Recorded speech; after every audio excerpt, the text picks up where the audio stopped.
I hope one of our next hearings will be on U.S. innovation in the airspace, and it will include discussion of these issues like air taxis and commercial space.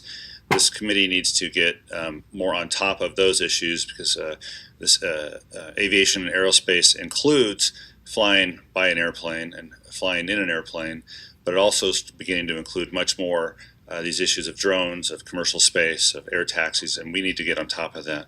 So I appreciate you bringing that up. Mr. Rinaldi, according to your testimony, classes resumed last week at the Training Academy in Oklahoma City.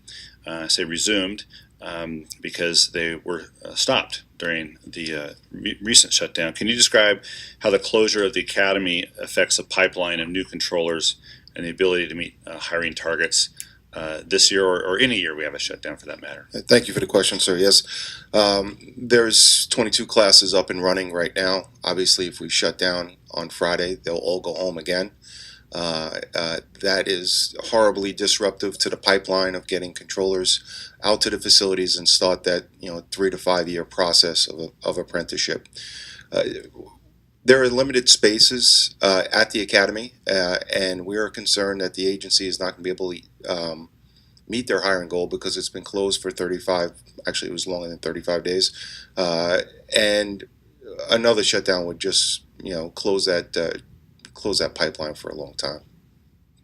So can you then, let's move to another question about retraining the controller workforce on datacom, one of the technologies. Why would there be a need to retrain that workforce on datacom when the FAA has already spent $8 million on training? Why does that training need to be repeated? Datacom is new technology which is pretty evasive, and it changed the way the controllers issue clearances back and forth from the pilots.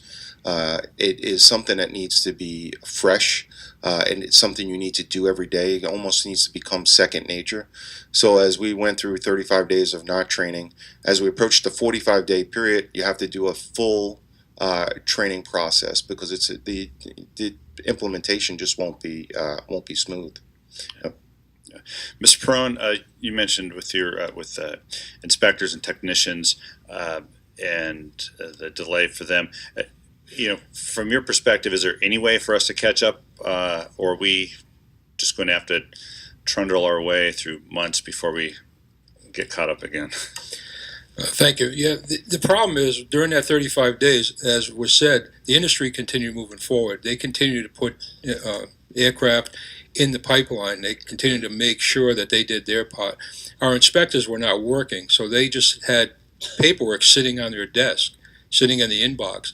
After they came back to work, and I know they came back a little earlier than the full 35 days, but they had to make up for that time. Plus, every day there's new information out that they have to review. So it's going to take a long time. And this 3-week period of uncertainty. Is the government going to shut down again? Is it not?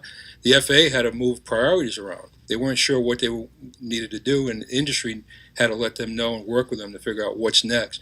So that's the problem. It's not like somebody said, turn on a switch, back to work, here we go. You continue to have the day-to-day operation plus the 35-plus days that were sitting idle. Thank you. Mr. Kallio, can you provide the committee with additional impacts to the airline industry during the shutdown? You mentioned some airplane deliveries as an example. Are there additional impacts? Sure. There were airworthiness directives that we couldn't get approved because the employees were not on the job to do it. Again, there was NextGen. There were all if you look at how we fly and trying to get online, we had planes that needed to be recertified. Those could get knocked back online.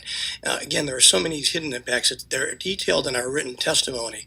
And those are the things we ought to be focusing on to stop from happening again. Because as we all agree, and I'm the one who said it, you can't just flick the switch back on and make these things happen. So what we were doing, Mr. Chairman, was monitoring our airline's short-term impacts, mid-term impacts, and long-term impacts. We were piecing and patching, as was the FAA and DOT, to try to ameliorate the short-term impacts. But as you look at it, it grows down the line. The midterm becomes longer, and there's a buildup there, as Mr. Perone said, and then the long-term keeps up. We are still suffering from 2013, and every time we add to it, it's wrong, which is why the legislation that you've introduced is so important. Thanks. Ms. Nelson, other impacts of the shutdown or any shutdown on flight attendants? flight attendants know that we were on the edge of facing a real disaster for our jobs, but more so, flight attendants were expressing extraordinary concern about safety and security.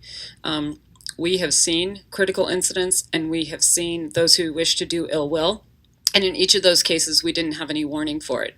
And what flight attendants were very aware of was that if in those instances, if we had known, we would have pulled our friends off those flights. We would have told people not to go. We would have done anything that we could to avoid those situations. And they were saying to us, we have to act now because now we see that there are these gaps, and we can't stand by and let something catastrophic happen when we know that we're setting ourselves up for that.